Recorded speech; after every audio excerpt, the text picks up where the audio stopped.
नमस्कार, आप देख रहे हैं क्राइम 24 आवर्स और मैं हूं आपके साथ ज्योतिका। आइए रुक करते हैं खबर की ओर। जगन्नाथ महादेव मंदिर परिवार द्वारा आयोजित श्री राम परिवार प्राण प्रतिष्ठा महोत्सव सार्वजनिक सड़क पर जुलूस निकाला गया।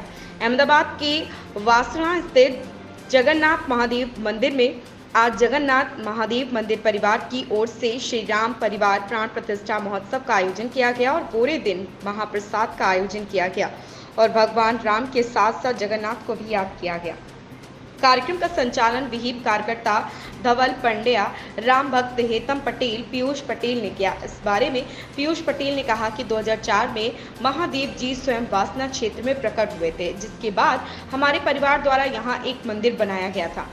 तब से यहाँ 20 वर्षों से लगातार रामधुन हो रही है और लंबे समय से हमारे मन में ही था कि महादेव के साथ साथ भगवान राम की भी प्रतिमा होनी चाहिए, जो काम आज पूरा हो गया है। आयोजन के बारे में हेतम पटेल ने बताया कि 2004 से यहाँ पर हर गुरुवार को 1 घंटे के लिए रामधुन का आयोजन किया जाता रहा है और हर साल 11 दिनों तक लगातार रामधुन का आयोजन किया जाता है, जो 24 घंटे तक चलता रहे और जिसमें छोटे से लेकर बड़े परिवार के लोग भाग लेते हैं और छोटे लड़के भी ढोलक बजा के हिस्सा लेते हैं। नई पीढ़ी पश्चिमी संस्कृति की ओर मुड़ गई है, लेकिन हमारा प्रयास उन्हें वापस लाकर अपनी संस्कृति और धर्म के बारे में शिक्षित करना है।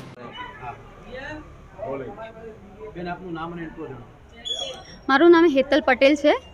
અહીંયા જે 2004થી અહીંયા દર ગુરુવારે 1 કલાકની રામધૂન થાય છે અને દર વર્ષે 11 દિવસની અખંડ રામધૂન થાય છે, જે 24 કલાક ચાલતી હોય છે અને જેમાં નાનાથી લઈને મોટા ઘરડા લોકો હોય છે એ બી એની અંદર ભાગ લે છે અને એ લોકો દરેક લોકો નાના છોકરાઓ બી 5 વર્ષના છોકરાઓ બી ઢોલક ને બધું વગાડતા શીખે છે અને એવું થાય છે કે ના અત્યારનું જે જનરેશન છે એ પશ્ચિમ સંસ્કૃતિ તરફ વળ્યું છે, એટલે એ પ્રયાસ અમારો છે કે ના આ ધૂનના પ્રયાસથી કે અત્યારનો જે સનાતન ધર્મ છે આપણો એ અમે આગળ લાવીએ અને નાનાથી લઈને મોટા સુધી બધા આપણે આ અત્યારની જે પેઢી છે એ બધી આપણા સનાતન ધર્મ પાછળ આવે।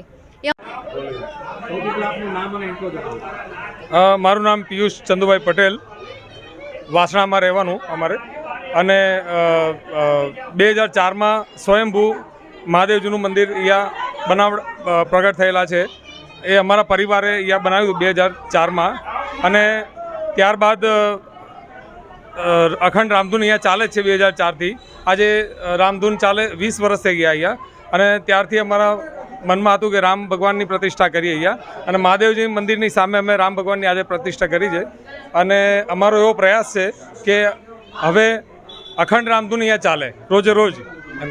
અમદાવાદમાં 5 જગ્યાએ ચાલે છે રામધૂન અત્યારે અને અહીંયા અખંડ ચાલે એવો અમારો પ્રયાસ છે।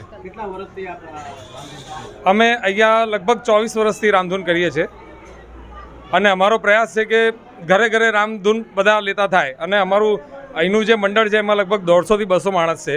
24 વર્ષથી અહીંયા પણ કરો છો કે તમામ જગ્યાએ સર્વ ગુજરાતમાં, આખા ગુજરાતમાં જામનગર, દ્વારકા, પોરબંદર, તલાલા, દ્વારકા બધી જગ્યાએ રામધૂન મંડળ પ્રેમ ભિક્ષુકજી મહારાજ પ્રેરિત રામધૂન મંડળ ચાલે જ છે અને આ અમારું પણ એ જ મંદિર પ્રેમ પરિવારનું જ મંડળ છે। કેવો ઉત્સાહ છે આજનો ઉત્સાહ એકદમ અનેરો છે। અમે એકચ્યુઅલી ગઈકાલે વિચારતા હતા, સલંગ વરસાદ આવતો હતો તો અમે વિચારતા હતા કે પેલા પ્રોગ્રામ કરીશું તો લોકો આવશે, આમંત્રણ આપતા અચકાતા હતા, પણ રામ ભગવાનની અસીમ કૃપાથી આજે એવું રહ્યું કે આજે અમે શોભાયાત્રામાં પબ્લિક સમાતી નહોતી, એટલા અસંખ્ય માણસો હતા અને અમે એટલો પ્રચાર નથી કર્યો, તે છતાં પણ માણસોનો પ્રતિસાદ એટલો બધો મળ્યો છે અમને। એટલે આજે જે પ્રાણ પ્રતિષ્ઠા મહોત્સવ યોજવામાં આવે છે એમાં ધર્મ વિશે કઈ રીતે આજનો દિવસ ખૂબ છે? ધર્મ વિશે અમે એ કહીશું કે આજે એક શ્રાવણ મહિનો છે અને આજનું એક મુહૂર્ત સારું હતું, એટલે આજે નક્ષત્ર સારું હતું એટલે આજે રામ ભગવાનની પ્રતિષ્ઠા કરી છે અને અમારું જે મંડળ છે અમે એવું વિચારીએ કે અહીંયા રામધૂન અવિરત ચાલતી રહે અને તે દરમિયાન અમે અમારો એવો પ્રયાસ રહે છે કે અમે જે મંડળ જે અમારું ચાલે છે દરેકના ઘરના સારા કે ખરાબ પ્રસંગે જઈને અમે રામધૂન કરીએ છીએ, કોઈ નિઃશુલ્ક કરીએ છીએ અને ગમે ત્યાં દૂર જવાનું હોય તો અમે જઈને રામધૂન કરીએ છીએ। શું સોરી આજના દિવસે શું સંદેશો આપ્યું કે જે આજની પેઢી, યુવા પેઢી જે વડીલોનું આદર કરતા ભૂલી ગઈ છે, સનાતન ધર્મ તરફ વળતા નથી, તો અમે એ આપીએ કે નાના છોકરાઓને બી અમે ધર્મ તરફ વળે અને રામધૂનમાં જોડાય। એકચ્યુઅલી इस खबर में बस इतना ही। बने रहिए क्राइम 24 आवर्स के साथ।